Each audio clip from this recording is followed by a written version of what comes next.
भी बन, तू मुझसे यंग भी रहे, तू मुझसे ओल्डर भी रहे, जैसे I see something else in Tejas. And something else in Mihir. Now can Mihir become Tejas and Tejas become Mihir? So now I will tell you कि मुझे क्यों जो ये पार्ट था स्टोरी का सबसे बेस्ट लगता है और क्यों आपको लव स्टोरीज का ये पार्ट जाके देखना चाहिए, क्योंकि ये कितना ज़्यादा स्ट्रॉन्ग और रियलिस्टिक है। सो जस्ट फील कि अभी आपने सुना कि इस लड़की का क्या माइंडसेट है और ये कैसे देखती है रिलेशनशिप्स को, कि भाई हमें चीज़ों को समझना चाहिए, अलग अलग रिश्ते ट्राई करने चाहिए, लेकिन ये सब तब तक जब तक आप खुद किसी और से इमोशनली अटैच ना हो जाओ या ऑब्सेस ना हो जाओ। और एक बार आप उस सिचुएशन में आ गए तो फिर डायनामिक पूरा चेंज हो जाता है। अभी तक आप तेजस को समझा रहे थे कि डोंट टेक दिस सीरियसली, और एकदम से अब आपको फर्क पड़ रहा है कि वो आपको बातें क्यों नहीं बता रहा है, वो आपसे चीज़ें क्यों नहीं शेयर कर रहा है। जैसे अब आप यहाँ पर देखो, ठीक है,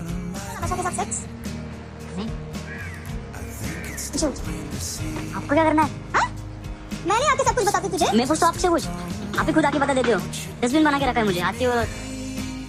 एंड ट्रस्ट मी, इनिशियली आपको लगेगा भाई क्या जेनजी स्टोरी है, भाई क्या देख रहे हैं हम लोग, लेकिन जैसे जैसे चीज़ें आगे बढ़ती हैं ना भाई, राधिका आप्टे को आप देख के लिटरली आप ये सोचोगे कि भाई ये चल क्या रहा है, ये तो जैसे कि हमारे इमोशंस को अपने थ्रू प्रेजेंट कर रही है पूरी तरीके से। सो आप राधिका आप्टे के थ्रू सारी की सारी जो एक्सप्रेशंस है, जो इमोशंस है, वो सब अपने अंदर फील करने लगोगे कि यार this is something real and this is the real brilliance of this movie. तो जो भी एक कैरेक्टर बिल्डअप हुआ था राधिका आप्टे का in the initial part of the story, एकदम से वो सारा बबल टूट जाता है और एक अलग ही इंसान निकल के आता है जो कि ऑब्सेस्ड है, जो कि इमोशनली फ्रेजाइल है, जो कि वो इनिशियली नहीं थी लेकिन अब हो गई है क्योंकि उसका एक ऑब्सेशन हो गया। तो वो लड़की जो इमोशनली इतना ज़्यादा स्टेबल थी स्टोरी के स्टार्ट में, अब एकदम से वो इमोशनली एकदम अनस्टेबल हो गई है, एंजाइटी फील करती है, सैड फील करती है। पहले वो कह रही थी तू जा किसी और को डेट कर, लेकिन जब वो डेट करने लगता है तो उसे प्रॉब्लम होने लगती है, उसे लगता है कि यार क्यों इसके साथ ये डेट कर रहा है, ये लड़की अच्छी नहीं है, चाहे जो भी, और सब चीज़ें मिला जुला के एकदम उसका इमोशनल बर्स्ट होता है। वो उसके घर जाती है, तेजस के तोड़ फोड़ मचाती है, और तेजस के अंदर भी उसके लिए फीलिंग्स है। तो तेजस जब फाइनली उससे बोलता है ना कि मैम मैं आपके लिए सब कुछ छोड़ने को तैयार हूँ, तो वो क्या बोलती है?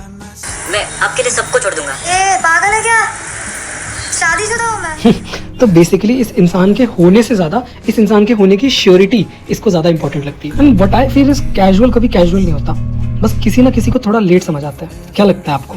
शेयर करिए अपनी स्टोरीज कमेंट सेक्शन में, और I recommend do watch this movie and you will thank me later.